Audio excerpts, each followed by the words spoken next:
By the way, I have pictures, if anyone would like to see them after the reading, pictures from the years in between. Picture of Mark and I playing shuffleboard in Deal, of him and his father and me going to New England, going to the Cape. That was the summer after I lost the baby, and you could sort of tell looking at me how skinny I was, that I was still sad. Would you guys like to see the pictures? Panda Express worker scrolling through his Instagram. Huh? Mark's mother. Would you guys like to see the pictures of how skinny I was and still sad? Panda Express worker. No, that's all right. Mark's mother. Well, looking out at this food court tonight, I can't help but think about how intermixed books and food have always been for Mark. Books were mixed with everything that we did. And some of that was purposeful, because I went to stores with him and without him and bought him books. So that was, of course, a thought-out thing. Books were very important in my life and in my house growing up, and it would never have occurred to me to raise him without a lot of books around. But it was very clear very early on that books were very important to him. So we had mutual interests even when he was a year and a half or a year old. And he named some of his books. They were eating books. He was a slow eater, and I don't know whether he consciously was concerned about whether he had an appetite enough to really eat a good dinner or a good lunch, or whether he just felt he would enjoy it more, which is more likely, if he had those particular books. The Tawny Scrawny Lion or The Musicians of Bremen in front of him. And those were wonderful, funny days.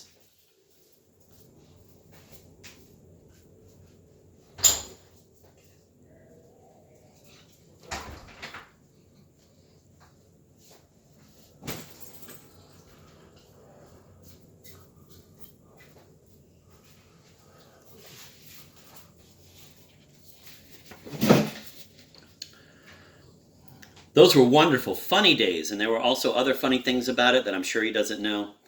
We didn't have any real money. His father was just about beginning his practice, and when Mark was born, Joel had been clerking for a judge, and he make virtually nothing. So when I would get lamb chops from my mother's kosher butcher or wherever else I got them, I would cook them for Mark. I would get them and give them to him for lunch and for his dinner. It wasn't what his father and I were having for dinner, and he would get the meat. I would cut, like if it was 2 or 3 little rib chops, I would cut up all the meat, and that was for him. And I would be salivating, and I would eat the bone when we were finished. And sometimes he would nibble on a bone, but he didn't seem to care about that as much as I did. I should have known from those days that he was the person who was going to like rare meat. But I liked the crispy, well-done part, and I couldn't wait to get hold of those bones and eat them. But when I was growing up, and I could see from the way that my mother behaved that everything was for the children, I mean, that's simply the way it was. And without consciously making a decision that the kinder or the children were the important thing, that was certainly the case. Everything was done to make him comfortable and clean, and some of that was for my own ego, I'm sure. I liked the way it looked. I liked the way he looked. I liked the way it appeared to me that I was capable. As I said, his crib was beautiful and his room was lovely and everything that he had was crisp and at the same time soft, and he never, ever had dirty, torn play clothes. It just wasn't like that. But it also turned out that he was a pretty clean kid and a pretty clean-looking kid. And he was very easy to take places. He sat there quietly, I mean. He didn't have temper tantrums and carry on like his sister, Chase. I used to have to carry Chase out of places under my arm. But Mark and I would go to the office in Journal Square, take the bus sometimes, and go up to the office and have lunch downstairs with his grandpa Ray, or with his father and with his Uncle Lewis. And we'd have lunch at the Birdcage at Lord & Taylor's. That's when we moved to the suburbs, and I had a car, so it was a little easier, and we would just go to the Birdcage. And I know Mark loved it there. I was always very careful and very caring about the food he ate.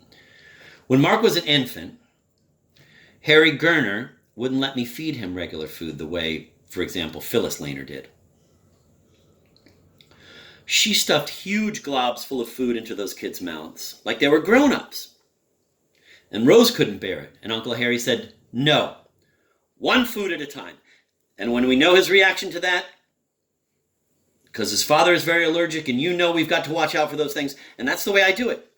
So the first thing he had was rice cereal. He liked it a lot, and then, like 2 weeks or 3 weeks, whatever, he had applesauce. Same thing. Then after that, I think it was some other fruit. I don't remember exactly. Pears was one of them, but I don't remember the others. But then finally when we got to meat and vegetables and that stuff, I knew the drill. But he was eating the ground chicken and potatoes and sweet potatoes and carrots. Carrots he loved, and sweet potatoes he loved. I remember that the applesauce he loved, but by that time the rice cereal was okay, but it certainly wasn't a big treat. That was the first regular food, so then it seemed like a big deal. But months later, he knew the other things seemed more interesting, but then it was time to start some of the more esoteric vegetables. So I bought beets and green beans or whatever, and I had the little tiny baby spoon, which is really little. And I just dipped the end of it into those beets.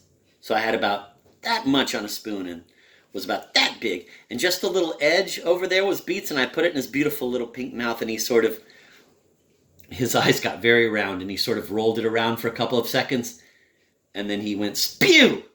I had beets in my eyelashes, I had beets up my nose, I had beets on my clothes. You would have thought that I had given him a quart of beets. And I thought, that does it. He'll never get... I rolled it around. It was on him, it was on his clothing, it was on the table, and I don't think I gave him beets again until he was pretty grown up. He likes beets now. Well, it just shows you.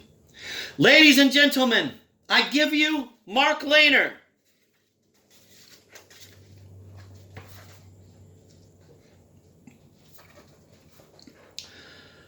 Before I start, I'd like to say,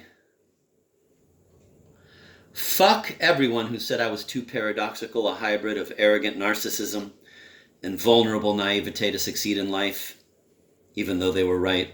Also, I'd like to dedicate this to all the nematodes and hyperthermophilic bacteria who live in deep water sulfide chimneys around the world. Good days are coming, boys. My mom gave me a ride here tonight, and I don't really like to talk to her when she's been drinking and she's driving over 90 miles an hour because I don't want to distract her. So I was just sitting there in the passenger seat looking out the window, sort of musing to myself. I think that mothers and sons, silent in a car, sometimes exchange telepathic soliloquies.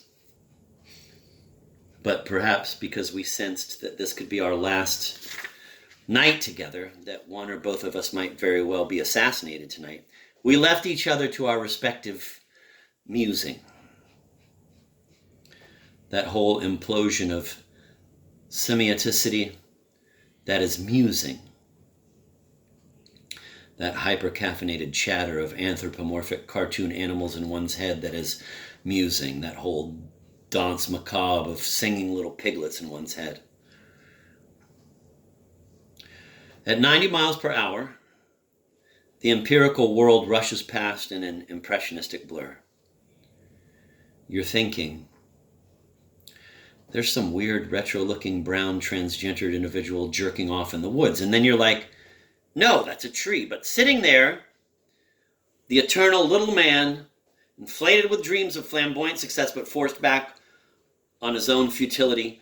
My memories of childhood were not impressionistic at all. They were hyper-realistic. My mind's eyeball had shot back. It had shot back to 1961, and I could see myself at the age of 5. I could see myself there so vividly.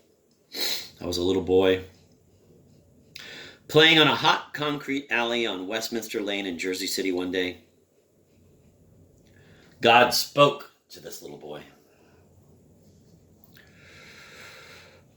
as he speaks to all pure-hearted children in his simple, binary language of blue sky and radiant sun. And suddenly, in a kind of seizure and an explosion of unfurling clairvoyance, he saw everything that would ensue in his life. Everything!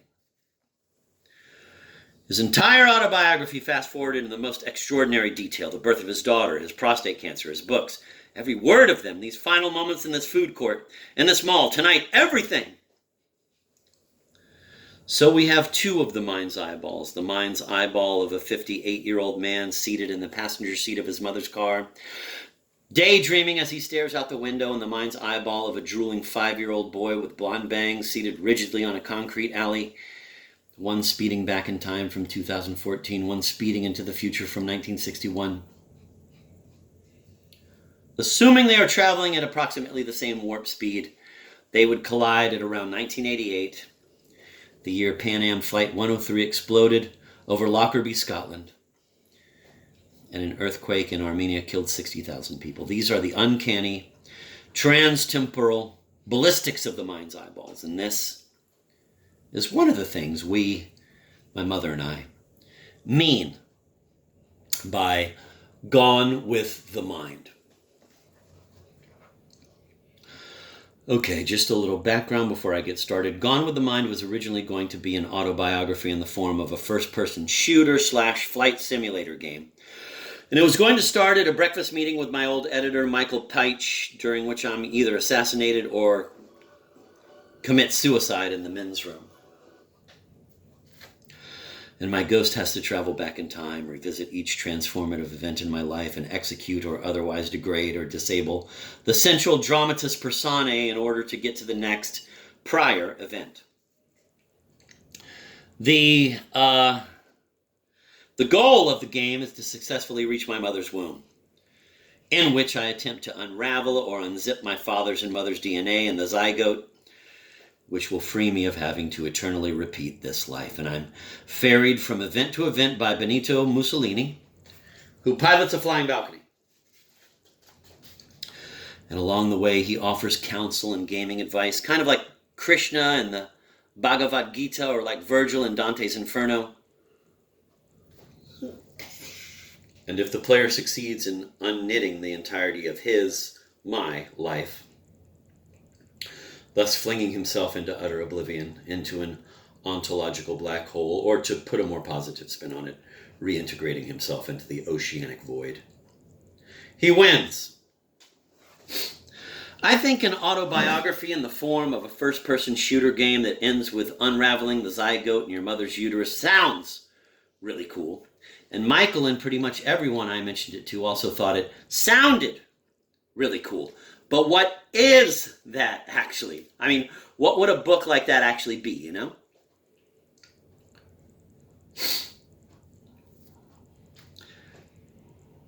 Once you start thinking about sitting down and actually writing something, it's an entirely different matter. But I remained totally committed to doing it because that's just the kind of person I am. I'm not going to bail on something I said I was going to do. I think I'm a sort of exceedingly boring person, which certainly doesn't make me the best candidate for an autobiography.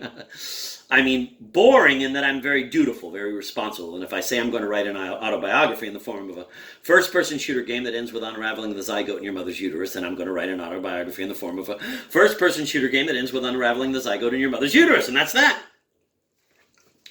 And I expect that of other people too, by the way. If you say you're going to be in the schoolyard waiting for me in a certain place at a certain time, then be at that place at that time. Don't send some proxy who doesn't even know where the hell to wait. You know what I mean? If you say you're going to stay overnight with me at the hospital when I get my tonsils out, then stay overnight at the hospital, for God's sake.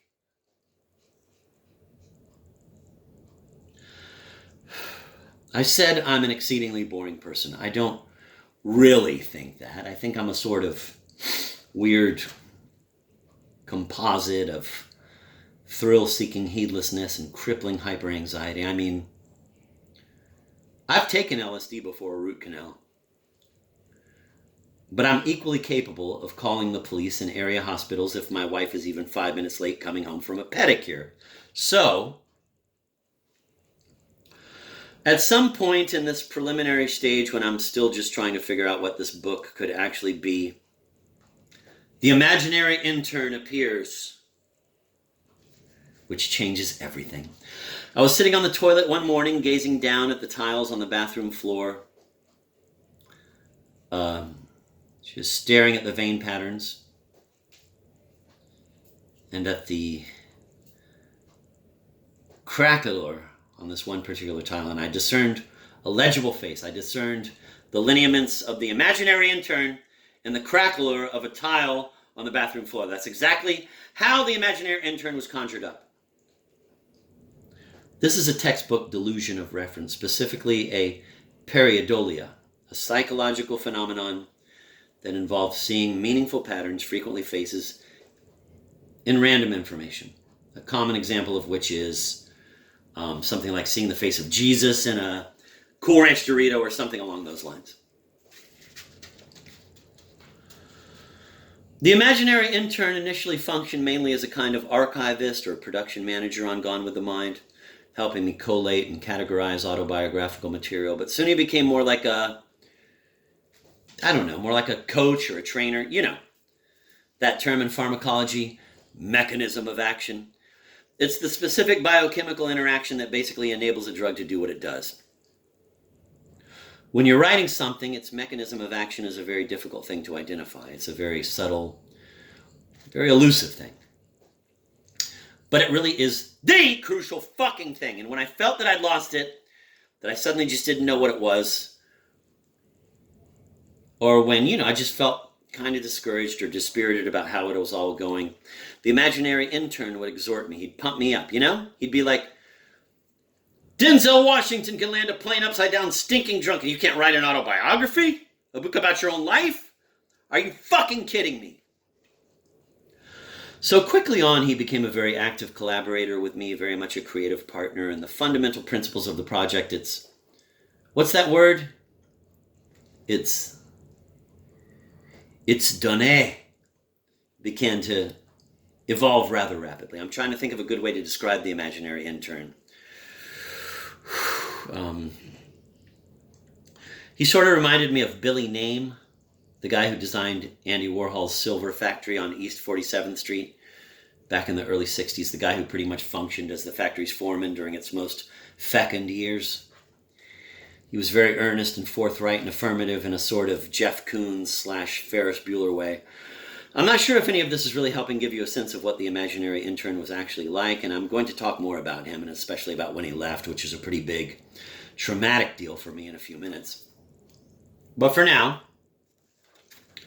he was just a very friendly, very smart, upbeat, hardworking guy, youthful, eager, open-minded, pragmatic, very much in sync with what I was thinking, obviously, and very adept at devising practical solutions to notions that were fanciful or completely hypothetical. I was also struck by his antipathy for abstraction and how constantly he was on the alert for whatever smacks of mere theory as against the solidity and efficacy of worldly practice.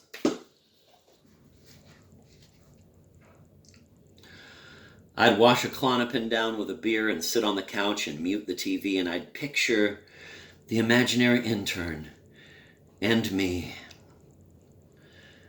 just strolling down a long, brutalist concrete promenade leading to an abyss, walking and talking. The imaginary intern could get very enthusiastic, very excited by our ideas, very animated, sometimes even a little strident. Whereas I'd tend, as the night progressed, to become more and more recessive and sedate, and I'd sort of tilt my head and purse my lips and just listen. And I know sometimes that sort of bugged the imaginary intern, and one morning after I woke up, I came downstairs, and there was a note left on the couch in the imaginary intern's handwriting.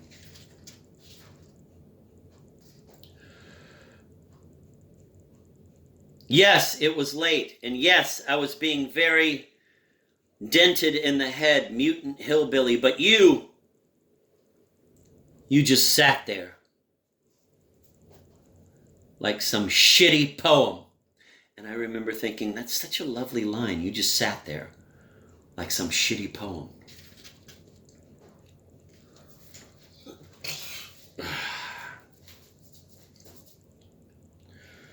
Once I said to the imaginary intern that reading about Achilles defiling the corpse of Hector gave me a hard-on. Do you think that makes me a fascist? I asked him, and he paused for what seemed like an eternity.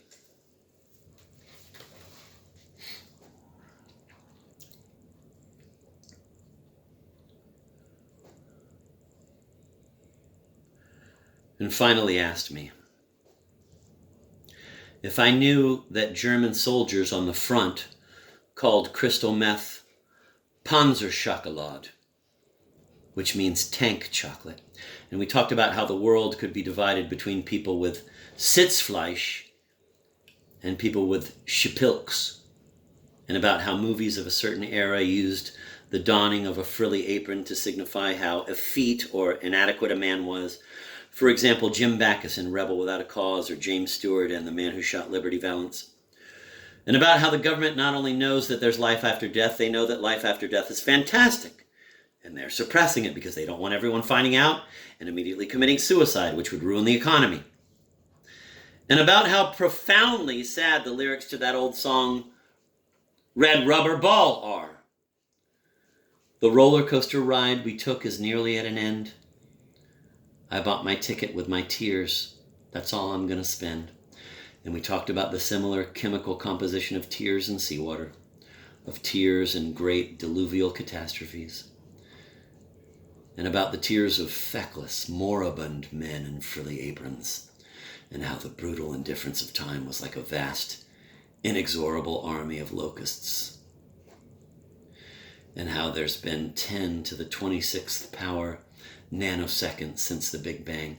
Given all the cosmic apricus and trippy metaphysical speculation we'd indulge in for hours on end, you'd think we were high. Except we weren't high, we were just sitting there.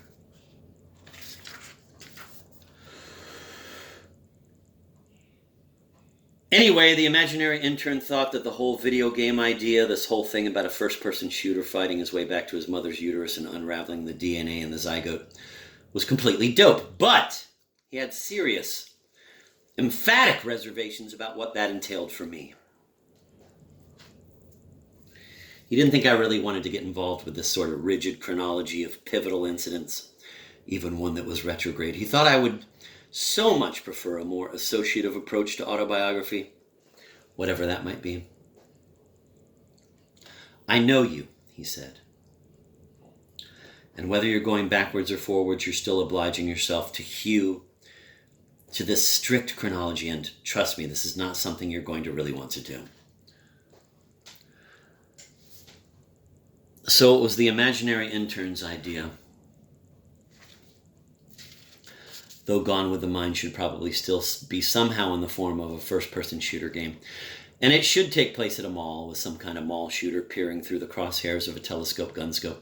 And I don't remember the exact conversation, but I do recall him suggesting to me that even if it ultimately turned out that I retained only some vague vestige of the video game idea, I needed to actually sit down and play a video game, something I hadn't really ever done, with the exception of arcade games like Ms. Pac-Man and Donkey Kong years ago.